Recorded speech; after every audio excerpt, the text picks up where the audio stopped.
Halo,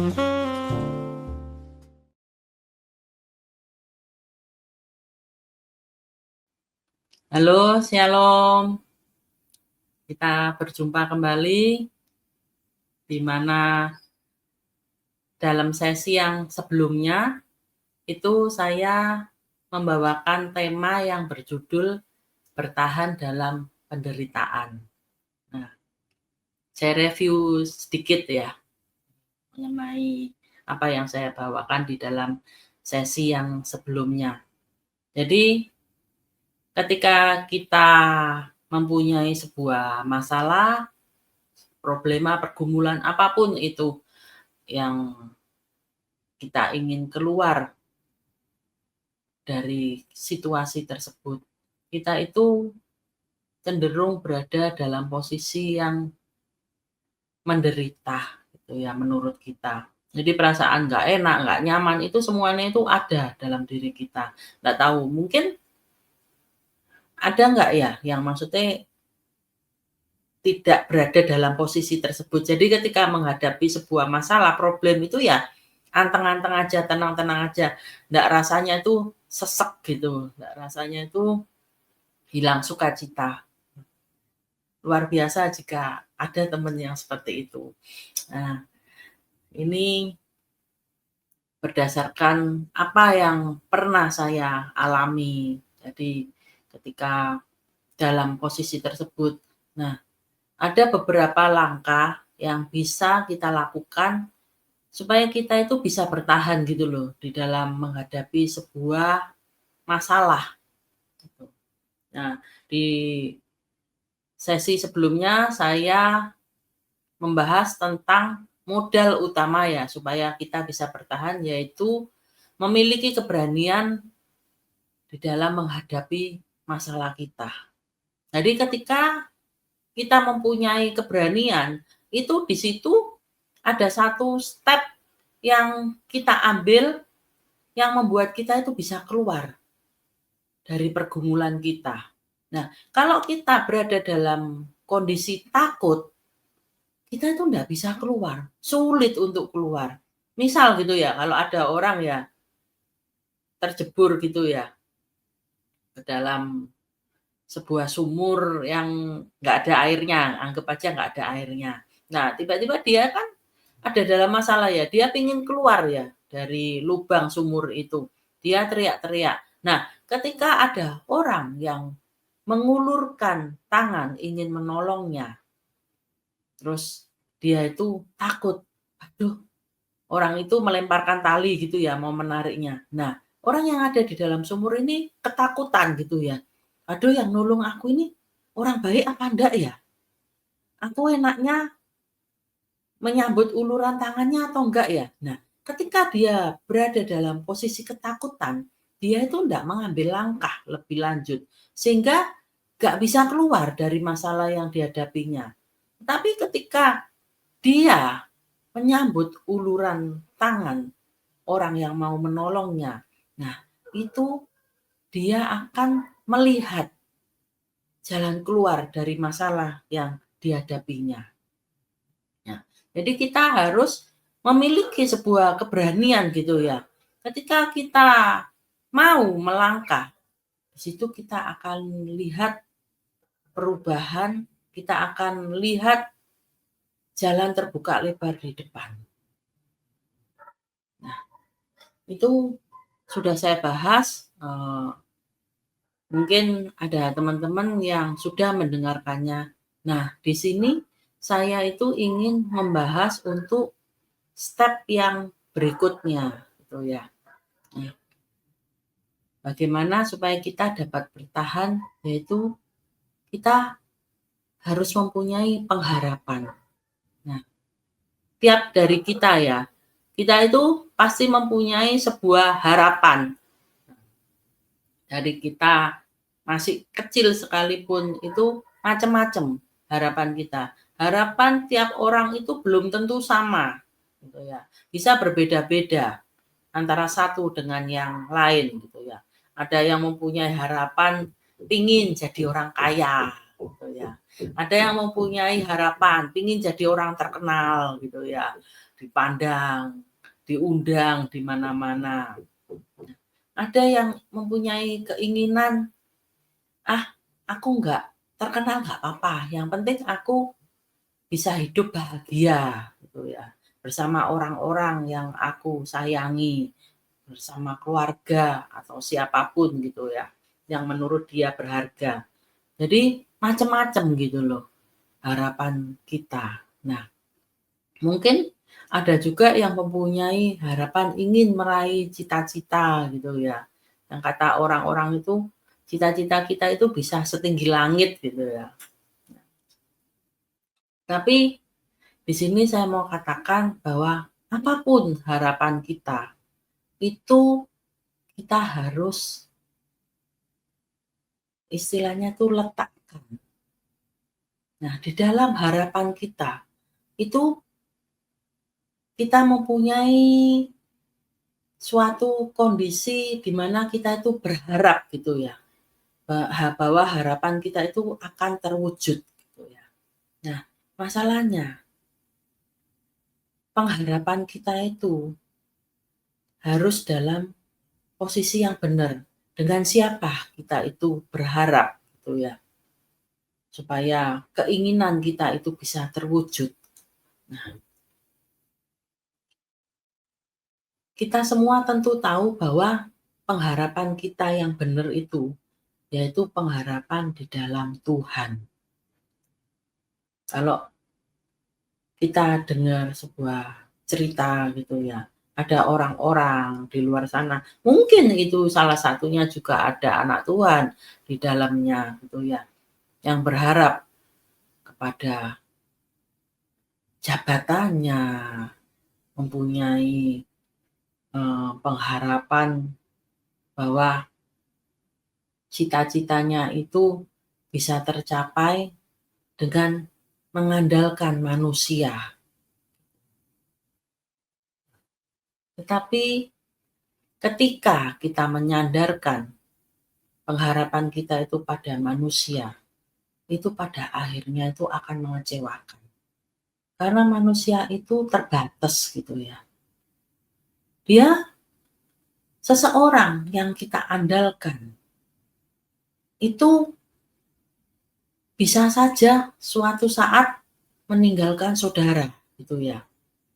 Ketika mereka tadinya menolong saudara untuk menggapai cita-cita saudara, mewujudkan harapan saudara. Tiba-tiba ketika dia melihat suatu kondisi yang tidak baik, yang tidak memungkinkan, dia akan mundur dari saudara. Karena gak semua orang gitu ya bisa mempunyai ketulusan hati, bisa tetap berada di sisi saudara ketika melihat sesuatu yang gak enak, sesuatu bahaya yang bisa istilahnya itu membuat posisinya dalam keadaan tidak baik. Tetapi ada juga yang baik.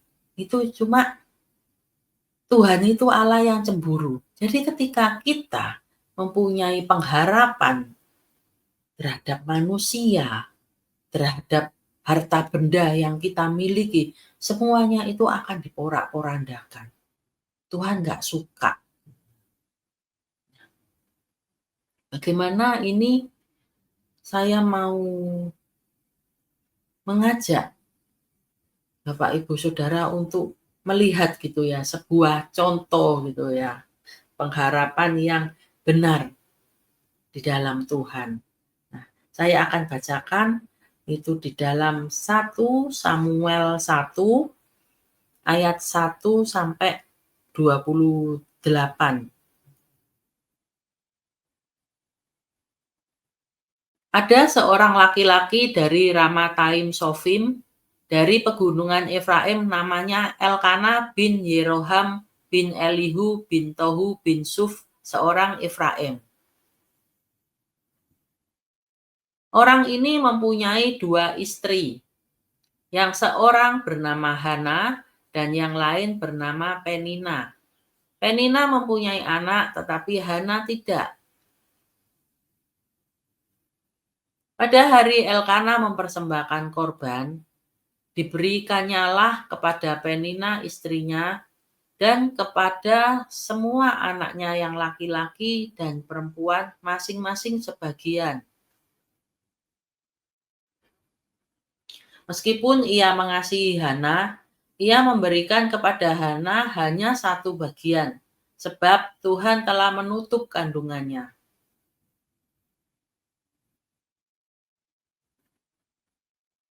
Tetapi madunya selalu menyakiti hatinya supaya ia gusar, karena Tuhan telah menutup kandungannya.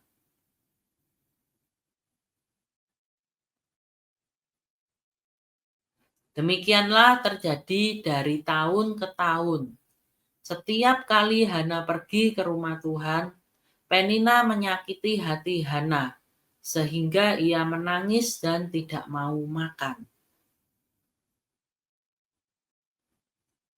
Lalu Elkana suaminya berkata kepadanya, Hana, mengapa engkau menangis dan mengapa engkau tidak mau makan? Mengapa hatimu sedih? Bukankah aku lebih berharga bagimu daripada 10 anak laki-laki?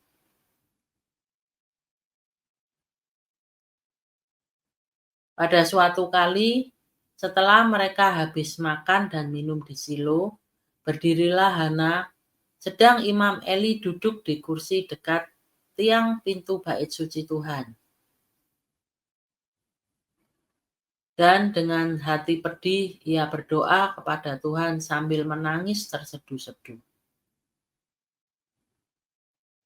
Kemudian bernasarlah ia, katanya, Tuhan semesta alam, jika sungguh-sungguh engkau memperhatikan sengsara hambamu ini dan mengingat kepadaku dan tidak melupakan hambamu ini, tetapi memberikan kepada hambamu ini seorang anak laki-laki, maka aku akan memberikan dia kepada Tuhan untuk seumur hidupnya, dan pisau cukur tidak akan menyentuh kepalanya.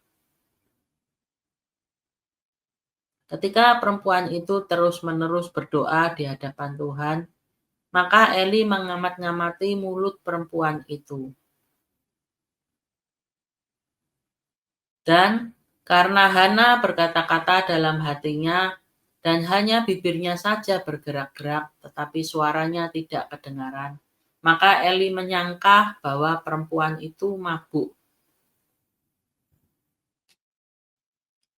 Lalu kata Eli kepadanya, berapa lama lagi engkau berlaku sebagai orang mabuk? Lepaskanlah dirimu daripada mabukmu. Tetapi Hana menjawab, bukan tuanku, aku seorang perempuan yang sangat bersusah hati.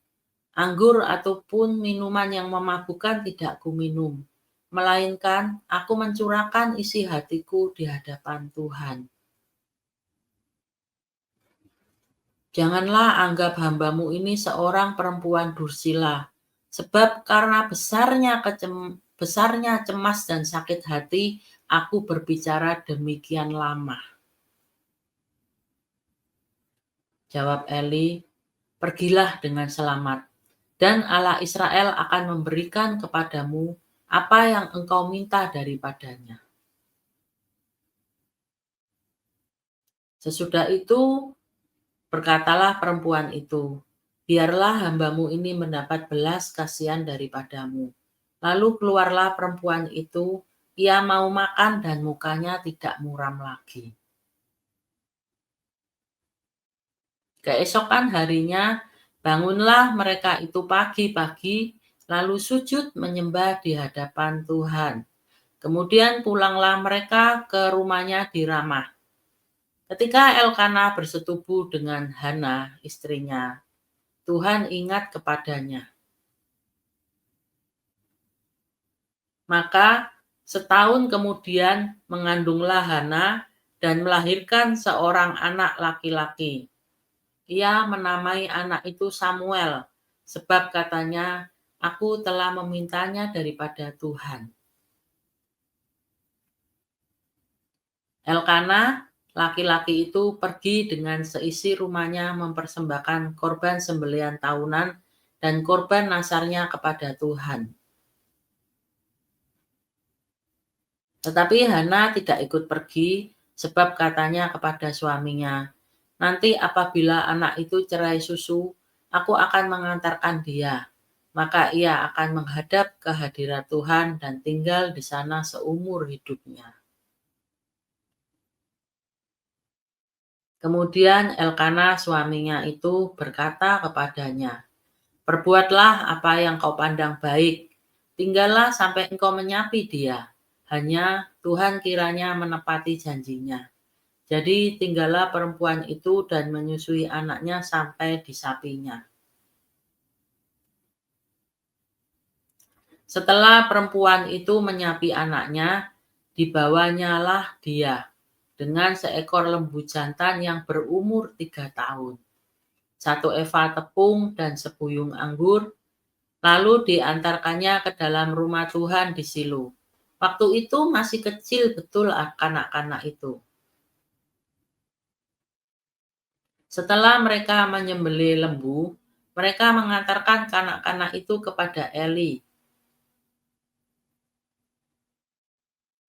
Lalu kata perempuan itu, "Mohon bicara tuanku, demi tuanku hidup. Akulah perempuan yang dahulu berdiri di sini dekat tuanku untuk berdoa kepada Tuhan. Untuk mendapat anak inilah aku berdoa, dan Tuhan telah memberikan kepadaku apa yang kuminta daripadanya."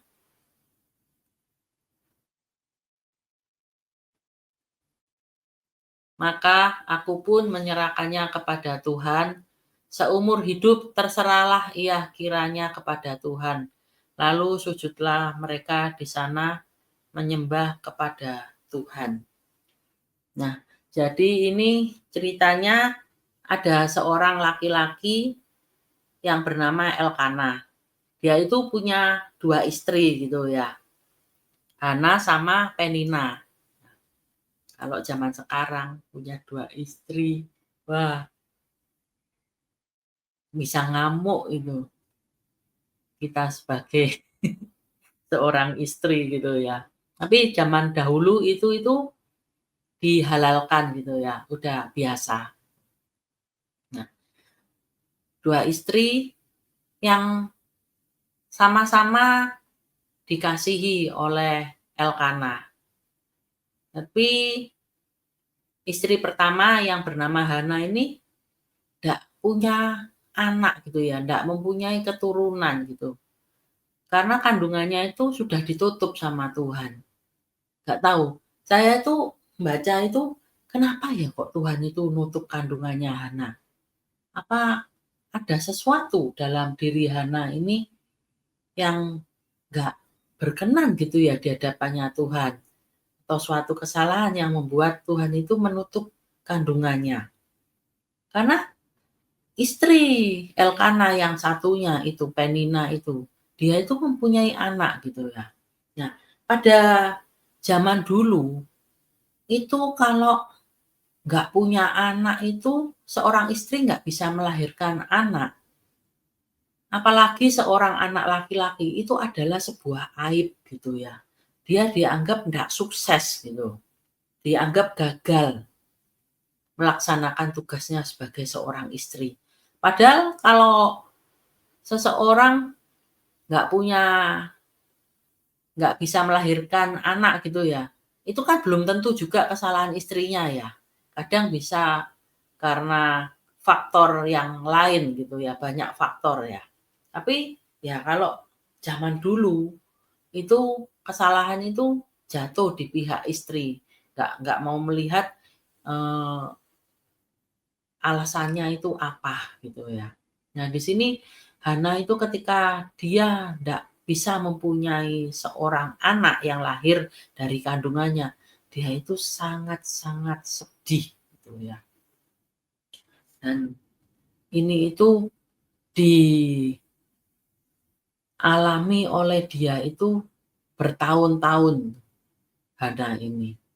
Nah, untungnya Hana ini ketika dia menghadapi sebuah masalah di dalam hidupnya, dia itu meletakkan pengharapannya itu di dalam Tuhan. Dia itu rajin doa, dia itu mintanya itu ke Tuhan gitu ya. Jadi semua pengharapannya itu ya ke Tuhan, enggak ke yang lain gitu. Jadi kalau saya lihat gitu ya, saya mencari informasi-informasi gitu itu, tapi tidak diketemukan yang tadi itu, kenapa Tuhan menutup kandungannya. Hanya ada yang mengatakan bahwa karena Hana ini dipersiapkan gitu ya, menjadi seorang ibu dari Samuel, seseorang nabi yang akan dipakai oleh Tuhan. Dia mendapatkan sebuah kehormatan gitu ya. Dia harus seseorang yang mempunyai hati yang baik. Ketika menghadapi masalah itu diuji dulu. Hatinya itu ada di mana sih? Bagaimana dia itu bersikap? Bagaimana dia berharap kepada siapa? Di sini untungnya Hana itu menaruh harapnya itu kepada Tuhan gitu ya. Dan itu dia itu tekun gitu ya di dalam berdoa waktu itu, di dalam menantikan pengharapannya gitu supaya bisa terwujud, supaya dia bisa mempunyai anak itu dalam waktu itu bukan sebentar, itu tahunan. Karena di situ itu ditulis di Alkitab itu ya, bahwa dari tahun ke tahun itu mereka itu pergi ke rumah Tuhan. Untuk Elkana itu sujud mempersembahkan korban. Nah, dikatakan juga di sini bagaimana sikap Elkana ketika melihat Hana ini tidak bisa melahirkan keturunan buat dia. Hati Elkana itu tidak berubah terhadap Hana. Dia itu tetap mengasihi Hana. Nah, di situ kita lihat bahwa ketika Hana ini sedang sedih gitu ya, karena sedihnya itu apa ya, udah dia itu mendapat tekanan gitu ya, pastinya dari orang-orang yang ada di sekitarnya, dari masyarakat, bahwa dia itu seorang perempuan mandul lah, seorang perempuan yang tidak bisa meneruskan istilahnya itu silsilah keturunan dari suaminya. Dia itu bla bla bla bla yang nggak baik. Dia itu juga mendapatkan tekanan dari Penina gitu ya, istri kedua dari Elkana ini. Sehingga dia itu ketika sedih sampai dia itu nggak mau makan, yaitu udah nggak sanggup makan. Siapa ayo yang mempunyai sebuah masalah gitu ya, yang sampai mau makan itu nggak bisa gitu ya,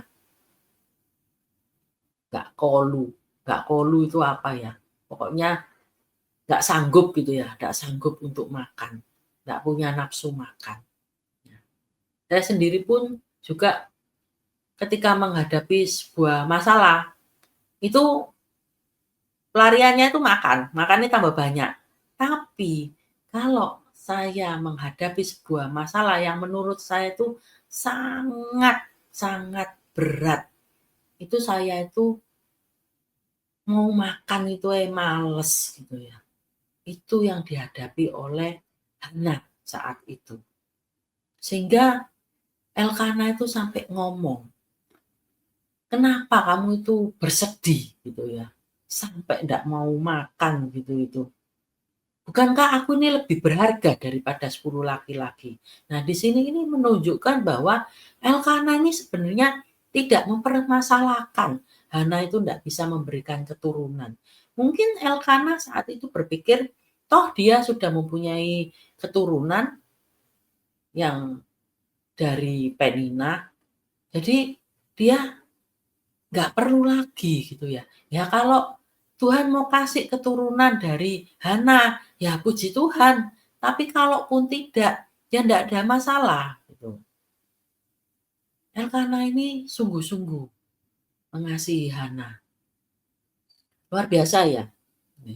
Kalau kita ada dengar cerita mungkin di luaran sana itu ada seorang istri yang dicerai gitu ya. Karena dianggap nggak bisa memberikan seorang keturunan buat suaminya. Atau ada mertua gitu ya, yang ketika melihat menantu perempuannya nggak bisa hamil-hamil dalam waktu yang lama, anaknya laki-laki ini dicarikan istri lagi gitu ya, carikan istri muda gitu, yang bisa melahirkan keturunan buat anak laki-lakinya. Nah, Hana ini seharusnya bersyukur ya, punya seorang suami seperti Elkana ini. Nah, tapi dia tetap merasa bahwa ada sesuatu yang kurang di dalam hidupnya. Sesuatu situasi yang mendesak. Sehingga dia tidak patah semangat. Dia tetap berharap terus sama Tuhan. Dia ngomong terus sama Tuhan supaya dia diberikan sebuah keturunan. Sampai ketika Imam Eli itu kan duduk di dekat tiang pintu bait suci itu. Dia itu melihat gitu ya, Hana itu berdiri gitu ya. Dan ngomong gitu ya. Ngomongnya itu sampai tanpa suara gitu ya. Sambil nangis terseduh-seduh. Nah, di situ Imam Eli itu melihat orang ini lagi ngapain ya. Kalau doa kok enggak seperti orang berdoa. Suaranya itu enggak keluar gitu ya. Masa seperti itu doanya? Makanya dipikir Hana ini sedang mabuk. Padahal Hana ini sedang kusyuk berdoa. Dia itu ngomong ke Tuhan. Dia bernasar gitu ya.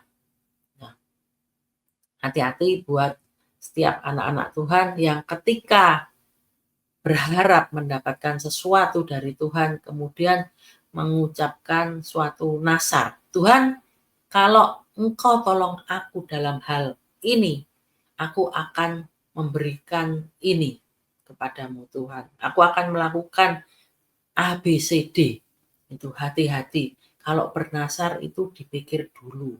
Karena kalau kita tidak menepati apa yang menjadi nasar kita, itu kita akan hidup dalam kutuk gitu ya.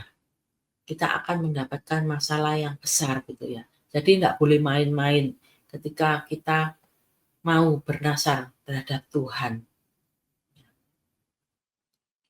Pernah kejadian saya dan suami sih waktu itu yang bernasar gitu ya, pernah bernasar sama Tuhan ketika ada pembangunan di suatu gereja yang dulu kami pernah beribadah di sana saat kami masih tinggal di Surabaya gitu ya. Jadi diumumkan, siapa yang mau menabur? Ini ada pembangunan gereja. Nah, di situ suami saya itu bernasar gitu ya sama Tuhan. Tuhan, aku mau memberikan persembahan seperti ini. Nah, awal-awal itu persembahan itu rutin gitu ya, sesuai dengan apa yang dijanjikan, apa yang dinasarkan oleh suami saya. Tetapi dengan berjalannya waktu, mungkin karena saat itu kondisi keuangan kami itu juga mepet gitu ya, istilahnya. Itu, eee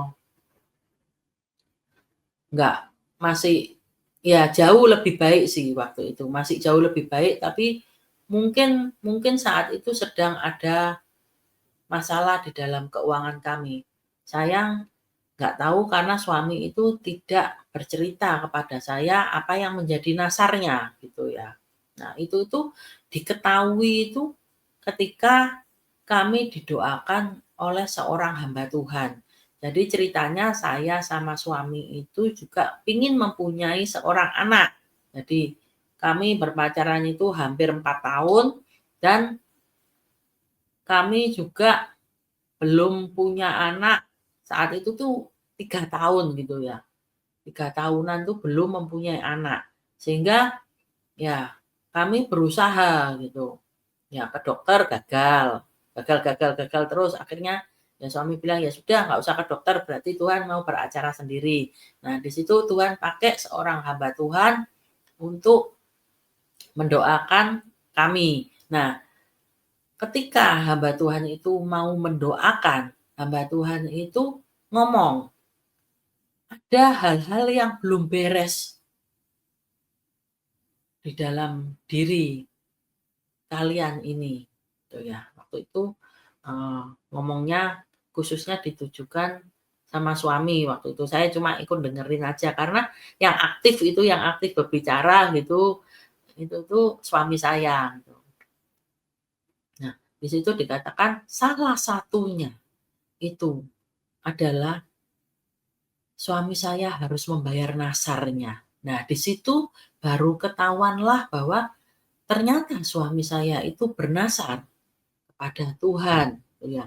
Sebenarnya, eee, kalau secara manusia mungkin nasarnya itu nggak dipenuhi, nggak apa-apa, karena ternyata, eee, pembangunan rumah Tuhan itu tuh nggak jadi gitu ya, mandek, mangkrak di tengah jalan. Jadi menurut manusia itu kelihatannya ya percuma aja. Apa yang menjadi taburan kita itu ya berarti sia-sia dong. Lah nggak jadi sebuah gereja, nggak menjadi sebuah menara doa. Waktu itu mau dibangun menjadi menara doa kelihatannya. Itu nggak jadi gitu ya. Jadi ya uang yang masuk, yang tadinya buat membangun sampai setengah jalan, itu ya mubazir gitu ya kelihatannya. Tapi Tuhan ndak melihat itu loh. Dalam pandangan Tuhan itu beda seperti kalau dalam pandangan manusia. Buat Tuhan ndak masalah meskipun apa yang menjadi nasarmu, uang yang akan kamu persembahkan itu ndak menjadi kelihatannya ndak menjadi berkat. Kelihatannya itu terbuang sia-sia. Tapi kalau sudah berjanji sama Tuhan, ya itu harus ditepati. Nggak boleh asal ngomong. Gitu. Nah, kebanyakannya kita itu sebagai anak-anak Tuhan, itu kalau dalam mengharapkan sesuatu dari Tuhan, itu suka berjanji gitu ya. Kalau kalau sudah Tuhan memberikan apa yang menjadi keinginan hati kita, itu kita lupa dengan janji kita. Kita tidak menepati, sehingga terjadi masalah di dalam hidup kita ke depannya. Nah, di sini Hana itu di dalam mengucapkan nasarnya, dia itu sungguh-sungguh. Dan nanti terbukti ya pada akhirnya bahwa Hana itu melaksanakan apa yang menjadi nasarnya terhadap Tuhan. Dia bernasar, "Udah Tuhan, tolong beri aku seorang keturunan. Aku akan menyerahkan nantinya anak itu kepadamu, biar dia menjadi hambamu."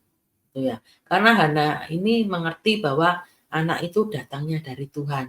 Jadi dia mempunyai sebuah keinginan hati mempersembahkan anak itu untuk Tuhan, untuk pekerjaan Tuhan, untuk menjadi berkat buat orang lain. Jadi anak itu tidak cuma menjadi berkat buat dirinya dan suaminya, tetapi juga bisa menjadi berkat untuk pekerjaan Tuhan. Nah, niat baik ini diresponi oleh Tuhan. Jadi ketika kita mengharapkan sesuatu gitu yang tidak egois, yang tidak hanya untuk kepentingan kita sendiri, itu Tuhan responi. Di sini kita lihat gitu ya, bahwa Imam Eli itu dipakai oleh Tuhan, digerakkan hatinya. Dia berkata bahwa apa yang menjadi keinginan hati Hana ini akan dikabulkan oleh Tuhan. Dan memang ketika Hana berhubungan dengan suaminya, Tuhan itu mengingat akan Hana. Sehingga Hana ini akhirnya mengandung dan mempunyai seorang anak. Dia ketika anaknya lahir, dia tidak mempunyai pikiran, tidak berubah pikiran. Waduh Tuhan, dia enggak nego sama Tuhan. Tuhan, ini anak sudah lahir, anak satu-satunya, bukan anak kembar 2, kembar 3, atau kembar berapa. Kalau tak serahin, nanti aku nggak punya anak Tuhan.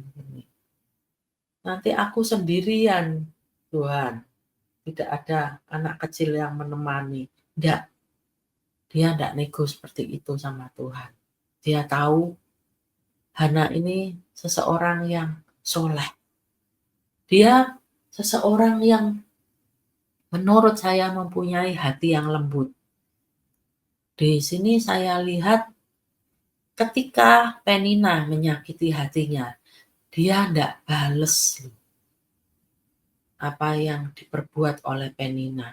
Tidak ada dikatakan bahwa dia itu menyerang Penina gitu ya, memaki-maki Penina gitu ya, karena perbuatannya yang tidak baik. Dia cuma bisa nangis. Paling jauh itu dia mogok makan gitu ya. Dia menyakiti dirinya sendiri. Dia tidak menyakiti orang yang sudah menyakiti hatinya. Beda gitu ya dengan Sarah gitu, istri Abraham.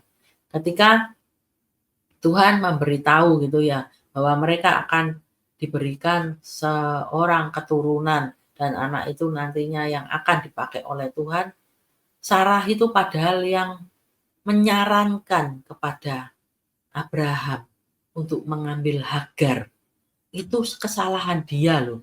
Dia yang nyuruh sendiri loh, bukan Abraham yang ngomong sama Sarah, "Wes, aku ambil istri aja ya, supaya kita itu mempunyai keturunan, bisa dipakai oleh Tuhan." Enggak, Sarah sendiri yang menyarankannya.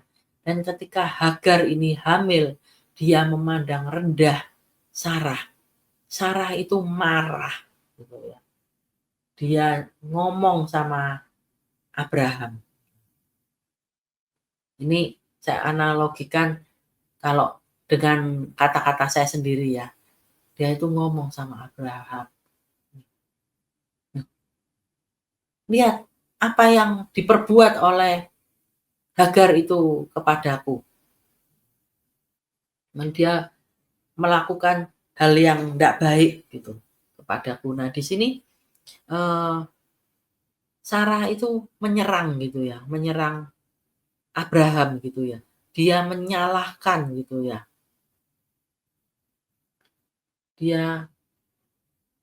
Dia ngomong bahwa penghinaan yang diderita oleh Sarah ini adalah tanggung jawab Abraham. Padahal siapa yang nyaranin, siapa yang disalahin gitu ya. Tapi di sini Sarah itu beda, dia serang. Ketika disakiti, dia menyerang orang yang menyakiti hatinya. Sampai Abraham itu menyerah gitu ya. Abraham ngomong, "Wis perbuatlah apa yang mau kamu perbuat." Nah di situ karena Sarah mendapat persetujuan dari Abraham, dia itu menindas Hagar akhirnya. Nah, beda dengan Hana. Hana itu tidak melakukan hal yang demikian. Dia tetap melakukan yang terbaik. Di dalam pengharapannya terhadap Tuhan itu dia itu sabar menunggu waktu Tuhan.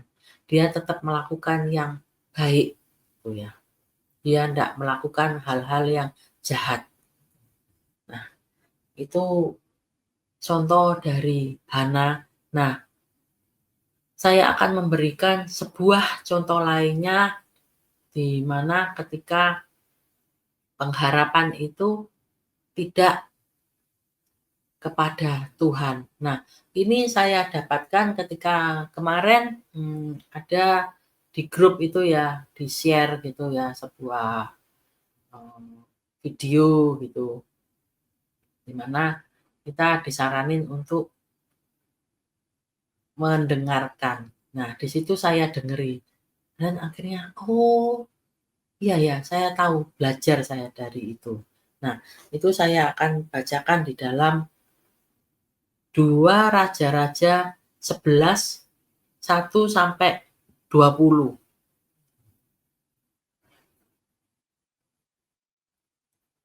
Ketika Atalia, ibu Ahazia melihat bahwa anaknya sudah mati, maka bangkitlah ia membinasakan semua keturunan raja.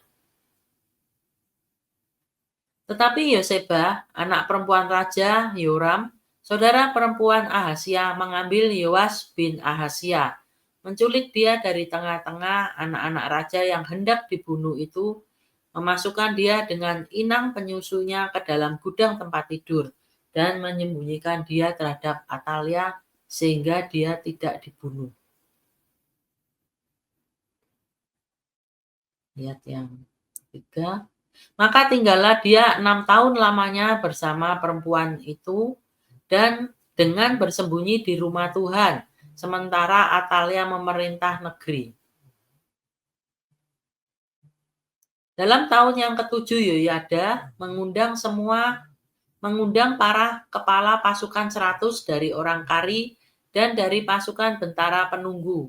Disuruhnyalah mereka datang kepadanya di rumah Tuhan. Lalu diikatnya perjanjian dengan mereka dengan menyuruh mereka bersumpah di rumah Tuhan. Kemudian diperlihatkannyalah anak raja itu kepada mereka. Sesudah itu ia memerintahkan kepada mereka, inilah yang harus kamu lakukan. Sepertiga dari kamu, yakni yang selesai bertugas pada hari Sabat di sini, tetapi mengawal di istana raja.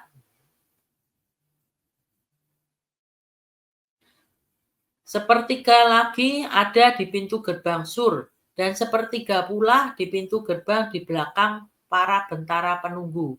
Haruslah mengawal di istana. Dan kedua regu daripada kamu, yakni semua orang yang bertugas di sini pada hari Sabat dan mengawal di rumah Tuhan. Ayat yang ke-8. Haruslah mengelilingi raja dari segala penjuru, masing-masing dengan senjatanya di tangannya. Dan siapa yang mendatangi barisan haruslah mati dibunuh. Dan baiklah kamu menyertai raja setiap kali ia keluar atau masuk. Para kepala pasukan 100 itu melakukan tepat seperti yang diperintahkan Imam Yoyada. Masing-masing mengambil orang-orangnya yang selesai bertugas pada hari Sabat bersama-sama dengan orang-orang yang masuk bertugas pada hari itu. Lalu datanglah mereka kepada Imam Yoyada.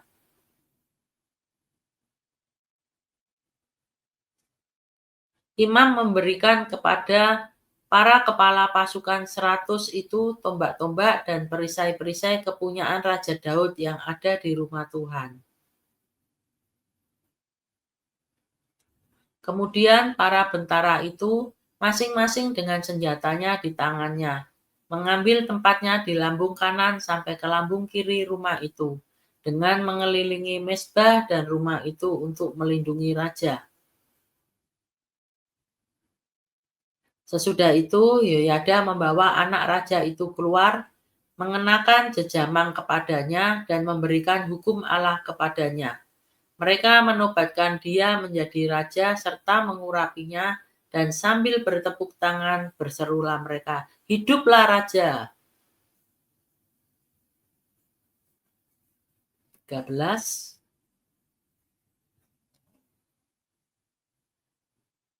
Ketika Atalia mendengar suara bentara-bentara penunggu dan rakyat, pergilah ia mendapatkan rakyat itu ke dalam rumah Tuhan. Lalu dilihatnyalah raja berdiri dekat tiang menurut kebiasaan. Sedang para pemimpin dengan para pemegang nafiri ada dekat raja, dan seluruh rakyat negeri bersukaria sambil meniup nafiri. Maka Atalia mengoyakkan pakaiannya sambil berseru, "Kianat, kianat!" Yang ke-15. Tetapi Imam Yoyada memerintahkan para kepala pasukan 100, yakni orang-orang yang mengepalai tentara, katanya kepada mereka, "Bawalah dia keluar dari barisan. Siapa yang memihak kepadanya, bunuhlah dengan pedang." Sebab tadinya imam itu telah berkata, "Janganlah ia dibunuh di rumah Tuhan."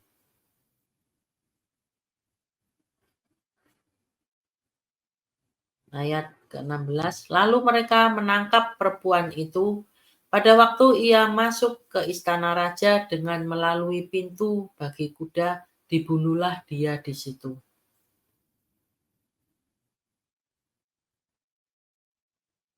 Kemudian Yoyada mengikat perjanjian antara Tuhan dengan raja dan rakyat, bahwa mereka menjadi umat Tuhan, juga antara raja dengan rakyat.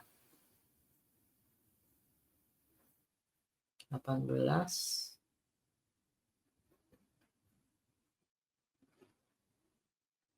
Sesudah itu masuklah seluruh rakyat negeri ke rumah Baal, lalu merobohkannya. Mereka memecahkan sama sekali mezbah-mezbahnya dan patung-patung dan membunuh Matan imam Baal di depan mezbah-mezbah itu. Kemudian Imam Yoyada mengangkat penjaga-penjaga untuk rumah Tuhan. Sesudah itu ia mengajak para kepala pasukan 100, orang-orang kari dan para bentara penunggu, dan seluruh rakyat negeri. Lalu mereka membawa raja turun dari rumah Tuhan. Mereka masuk ke istana raja melalui pintu gerbang para bentara. Kemudian duduklah raja di atas tahta kerajaan. Bersukarialah seluruh rakyat negeri dan amanlah kota itu, setelah Atalia mati dibunuh dengan pedang di istana raja. Kita lanjut sekalian ke 2 Raja-Raja 12 ayat 1-2 ya.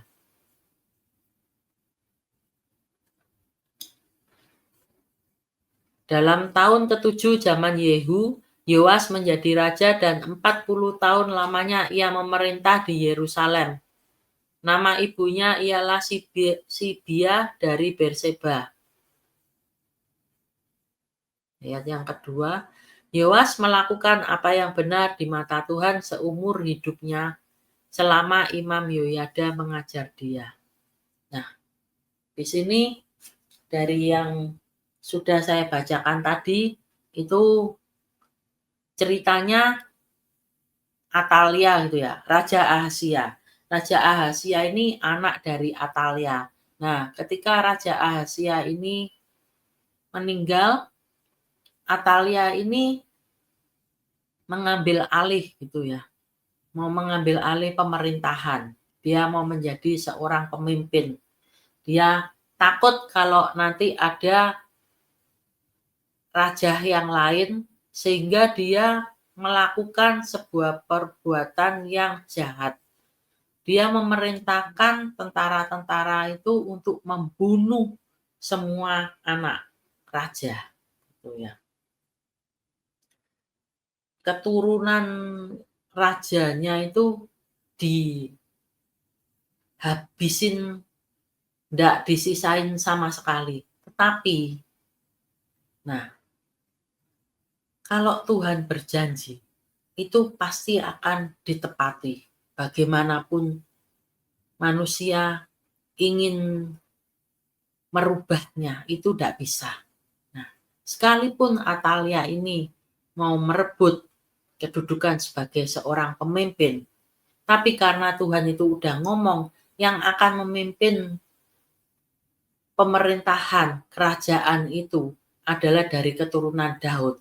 Sehingga Tuhan itu mengirim yang namanya Yosebah gitu ya. untuk menyelamatkan Yoas.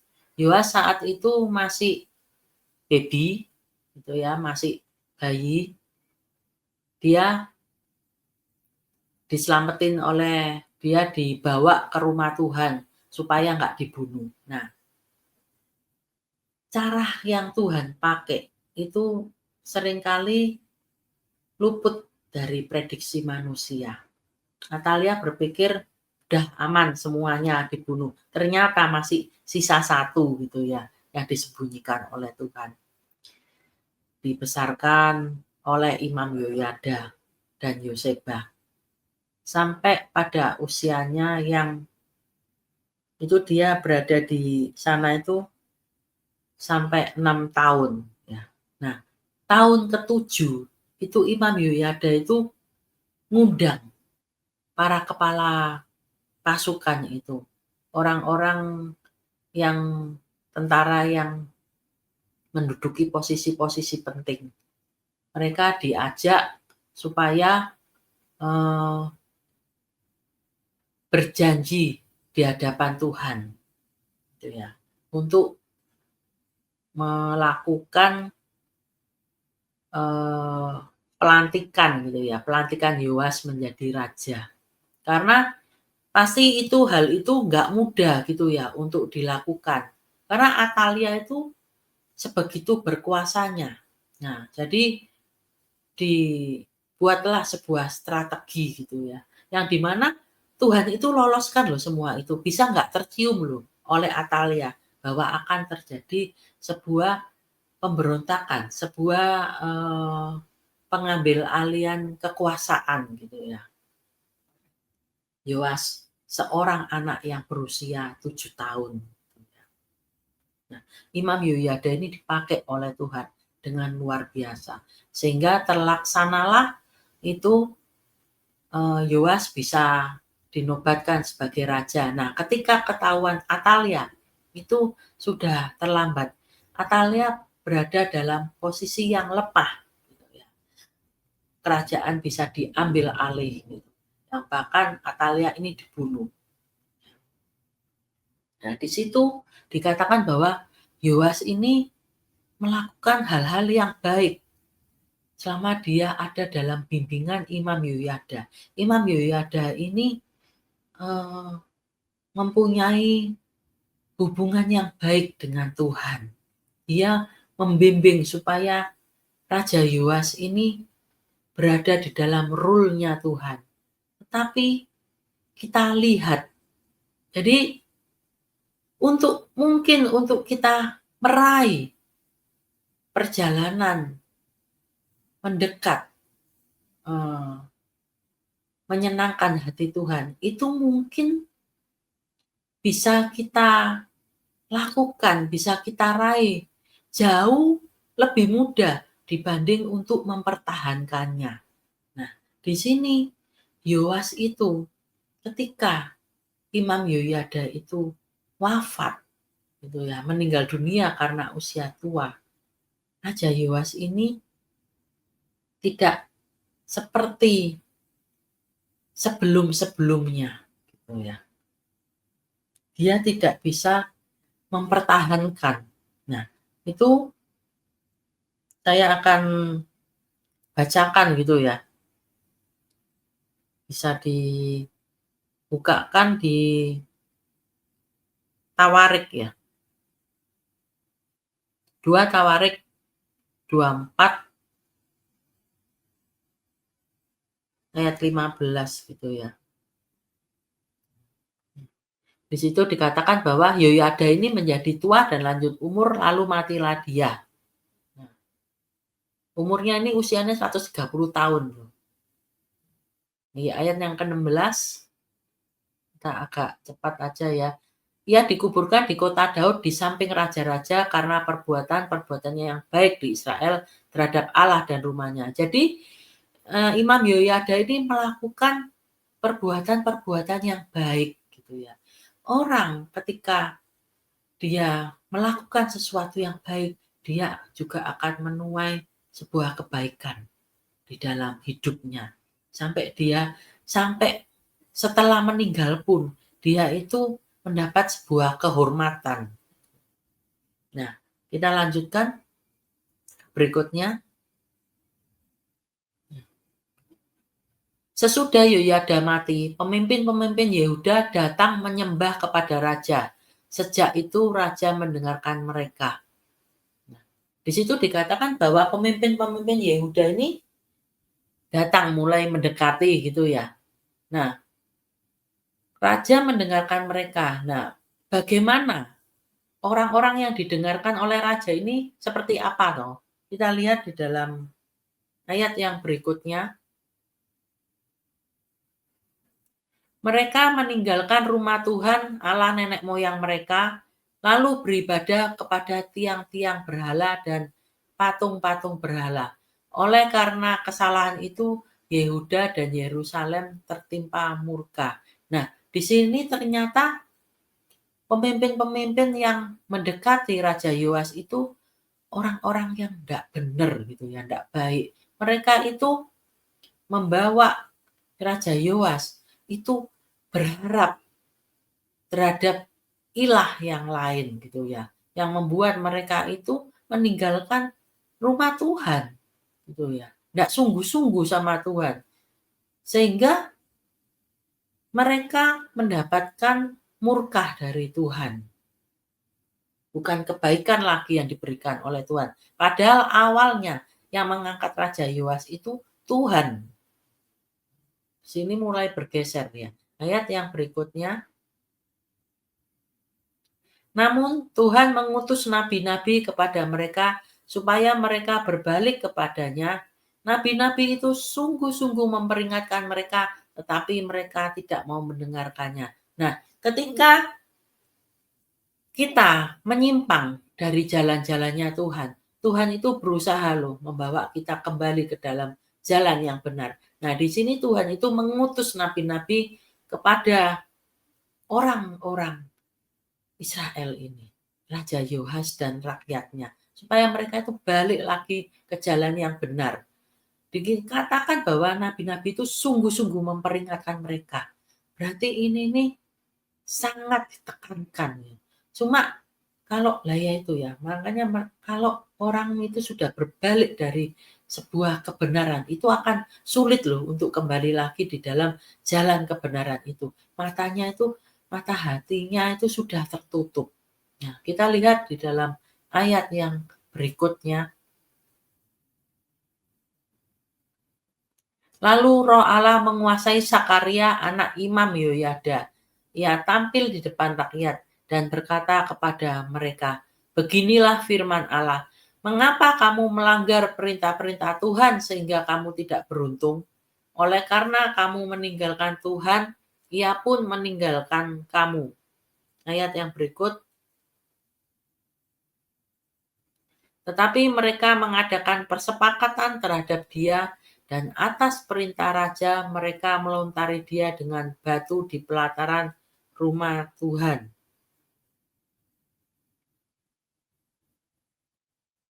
Raja Yoas tidak mengingat kesetiaan yang ditunjukkan Yoyada, ayah Sakaria itu terhadap dirinya. Ia membunuh anak Yoyada itu yang saat kematiannya, bentar ya, yang pada saat kematiannya berseru, "Semoga Tuhan melihat dan menuntut balas." Pada pergantian tahun, tentara Aram maju menyerang Yoas dan masuk ke Yehuda dan ke Yerusalem. Dari bangsa itu semua pemimpin habis dibunuh mereka, dan segala jaran dikirim mereka kepada raja negeri Damsyik. 24. Walaupun tentara Aram itu datang dengan sedikit orang, namun Tuhan menyerahkan tentara yang sangat besar kepada mereka, karena orang Yehuda telah meninggalkan Tuhan Allah nenek moyang mereka. Demikianlah orang Aram melakukan penghukuman kepada Yoas. Ketika mereka pergi daripadanya, mereka meninggalkannya dengan luka-luka berat. Pegawai-pegawainya mengadakan persepakatan terhadap dia karena darah anak Imam Yoyada itu, lalu membunuhnya di atas tempat tidurnya. Ia mati dan dikuburkan di kota Daud, tetapi tidak di pekuburan raja-raja. Nah, ketika Raja Yoas ini berpaling dari Tuhan, tidak mau diluruskan. Bahkan Sakaria, anak Imam Yoyada itu yang memperingatkan dia dengan sungguh-sungguh supaya berbalik dari kesalahannya. Itu Raja Yoas ini malah membunuhnya. Di sini semakin parah ya. Jadi ketika kita berdosa dan kita tidak mau diingatkan, kita itu akan menjadi semakin jahat. Ketika kita tidak berharap kembali kepada Tuhan, kita itu akan menjadi manusia yang lain, yang tidak, yang sulit untuk dipertobatkan. Nah, di situ kita lihat dengan Raja Yoas ini. Karena itu betapa pentingnya kita menaruh pengharapan kita terhadap Tuhan. Itu yang mau saya sampaikan di dalam sesi ini. Jadi bertahanlah di dalam masalah saudara dengan menaruh pengharapan kita terhadap Tuhan. Terima kasih. Tuhan Yesus memberkati.